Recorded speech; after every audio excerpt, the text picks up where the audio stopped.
तु सह वीर्यं करवावहै तेजस्विनावधीतमस्तु मा विद्विषावहै।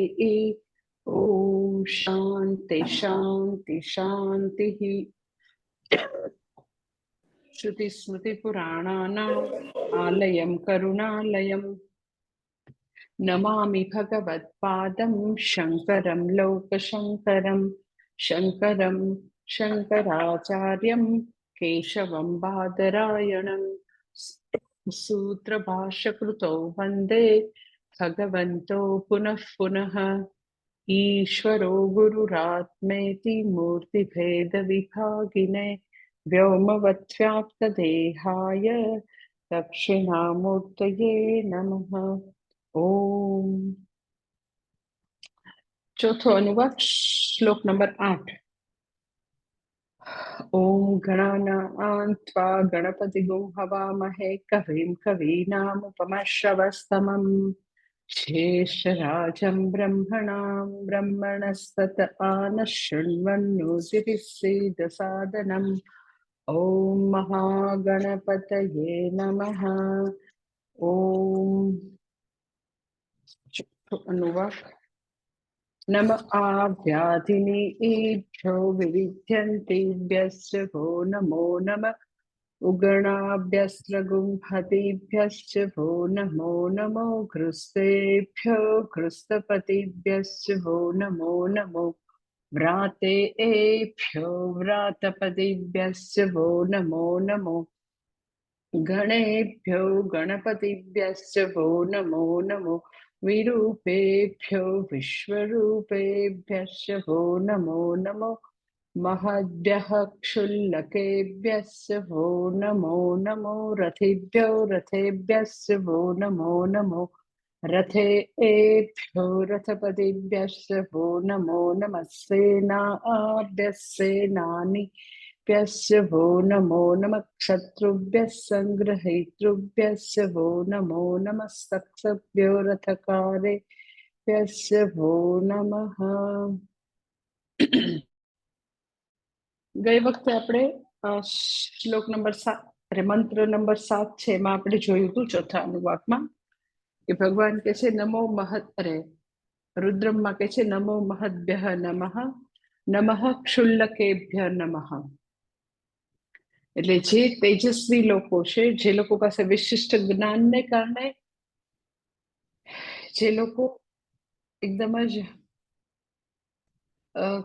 બહુ બધા યશ અને કીર્તિ પ્રાપ્ત કરે છે તો એમાં ભગવાન વિરાજમાન છે। તો સાથે સાથે તો કે એવા લોકો છે કે જે લોકો ક્ષુલ્લકેભ્ય નમઃ। ગુજરાતીમાં ક્ષુલ્લક શબ્દ વાપરતા હોય છે તો સબ ક્ષુલ્લક વાત કરે છે આપણે કહીએ ને તો ક્ષુલ્લકેભ્ય નમઃ કે જે લોકો પાસે એટલું બધું વિશિષ્ટ જ્ઞાન નથી તો એવા લોકોમાં પણ કે છે ભગવાન કહે છે અરે અહીંયા વેદમાં કહે છે કે એ લોકોમાં પણ તો કે ભગવાન જ વિરાજમાન છે। ભગવાન સદાશિવ મહદ્ભ્યઃ એટલે બધા વિશિષ્ટ તેજસ્વી લોકોમાં છે તો સાથે સાથે તો જે લોકો ક્ષુલ્લકેભ્યઃ નમઃ કે જે લોકો બિચારા તેજસ્વી નથી આમ જનતા છે જે લોકો પાસે એવી કોઈ વિશિષ્ટતાઓ નથી તો એમાં પણ ભગવાન જ વિરાજમાન છે। પછી આગળ કહે છે 8મો મંત્ર કહે છે નમઃ રથિભ્યઃ નમઃ નમઃ અરથેભ્યઃ નમઃ। કે આપણે ગઈ વખતે જોયું હતું કે જે લોકો ગમનાગમન અરે જે લોકો રથમાં ગમનાગમન કરે છે તો એવા લોકોમાં પણ કે છે ભગવાન રથમાં ગમનાગમન કોણ કરે તો કે જે લોકો એ જમાનામાં કે જે લોકો રાજા વગેરે હતા તો એમાં પણ ભગવાન હંમેશા વિરાજમાન છે અને જે લોકો રથમાં આવાગમન નથી કરતા એવા લોકોમાં તો કે જે લોકો એમ જ સીધા સાદા લોકો છે એટલે કે છે અરથેભ્યશ્ચ નમઃ કે જે એવા રથમાં આરૂઢ નથી થયેલા એવા લોકો મોટે ભાગે કોણ હોય તો કે બિચારા પાયદળમાં ઉભેલા યોદ્ધાઓ છે તો એમાં કે છે ભગવાન વેદમાં કે છે કે એમાં પણ ભગવાન જ વિરાજમાન છે એને નમસ્કાર. પછી હવે નવમો મંત્ર આજે કરવાનો છે આપણે. નવમા મંત્રમાં કહે છે નમઃ રથેભ્ય નમઃ, પછી નમઃ રથપતિભ્યશ્ચ વહ નમઃ. કે છે કે નમઃ રથેભ્ય નમઃ એટલે રથ સ્વરૂપે રહેલા ભગવાન તમને નમસ્કાર, રથ સ્વરૂપે. અને બીજું કે છે નમઃ રથપતિભ્યશ્ચ વહ નમઃ, એટલે જે બધા રથ જે છે, રથરૂપ ભગવાન છે એના સ્વામીને નમસ્કાર. એટલે આ એક વસ્તુ જે છે બહુ જ ખાલી ભારતીય સંસ્કૃતિમાં જ આ વસ્તુ કે સનાતન ધર્મમાં જ આ વસ્તુ સંભવી શકે. બહુ સુંદર વસ્તુ અહીંયા કે છે. શું કે છે તો કે નમઃ રથેભ્ય નમઃ એટલે રથ સ્વરૂપે રહેલા ભગવાનને નમસ્કાર. તો આપણને એવું થાય કે રથ તો ઇનર્ટ છે, રથ તો જડ વસ્તુ છે. જે રથમાં સવાર થઈને જાય છે, રથમાં ગમનાગમન કરે છે, તો એ રાજા રૂપે. પછી જે રથમાં ગમનાગમન નથી કરતા, તો યોદ્ધા, તો એ બધી વસ્તુ હજી સમજાય. હવે અહીંયા આગળ વાત કરી છે બહુ જ કંઈક જુદી જ વાત છે. નમઃ રથેભ્ય નમઃ, અને બીજું નમઃ રથપતિભ્યશ્ચ વહ નમઃ. એટલે રથ રૂપે ભગવાન રહેલા છે.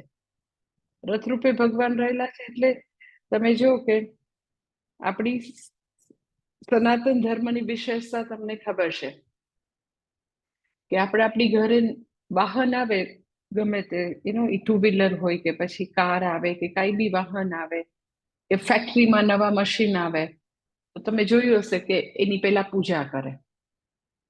ઘણા લોકો નવી કાર આવે તો એ સૌથી પહેલા જનરલી લાઈક મંદિરમાં લઈ જાય લોકો, કે મંદિરમાં જઈને પૂજારી પાસે આપણે પૂજા કરાવશું.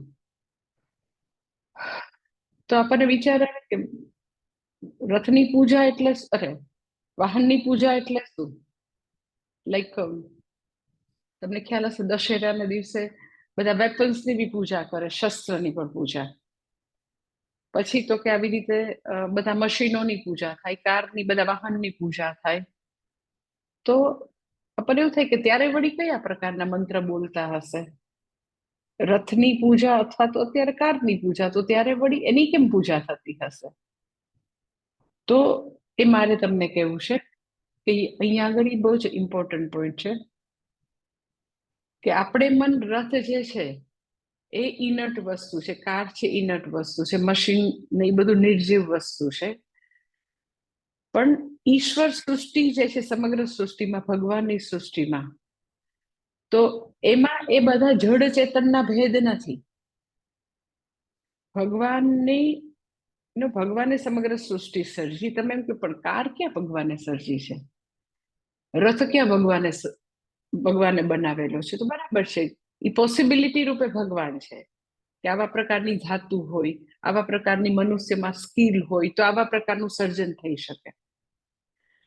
તો એવી બધી જડ વસ્તુ ભેગી કરીને જે જડનું સર્જન કર્યું, જે ભગવાને જડ વસ્તુ આપેલી છે, જેને આપણે જડ કહીએ છીએ, કે લોખંડ છે એ જડ છે, લાકડું છે એ જડ છે, લોખંડથી બનેલા જે બધા સ્ક્રૂ હોય એ બધા જડ છે. ઈશ્વર સૃષ્ટિમાંથી જ આપણે બધું લાવ્યા. તો એ બધી વસ્તુ જે છે એને ભેગું કરીને જે વસ્તુ બનેલી છે એને આપણે બધા જડ કહીએ. અને પછી કારમાં કે રથમાં સવાર જે છે એને આપણે ચેતન કહીએ. તો હકીકતમાં જડ ચેતનના ભેદ આપણી દ્રષ્ટિથી છે. ઈશ્વર સૃષ્ટિમાં જડ ચેતનના ભેદ નથી. એનું બહુ જ જ્વલંત એક્ઝામ્પલ કોઈ હોય તો શું છે? તો કે સ્વપ્ન. સ્વપ્નમાં તો કે એવા એકય પ્રકારના સ્ટેજ એક 2 મિનિટ બંધ કરવું પડશે, સ્ક્રીન જતો રહ્યો. 2 મિનિટ રેકોર્ડિંગ બંધ કરો તો સ્ક્રીન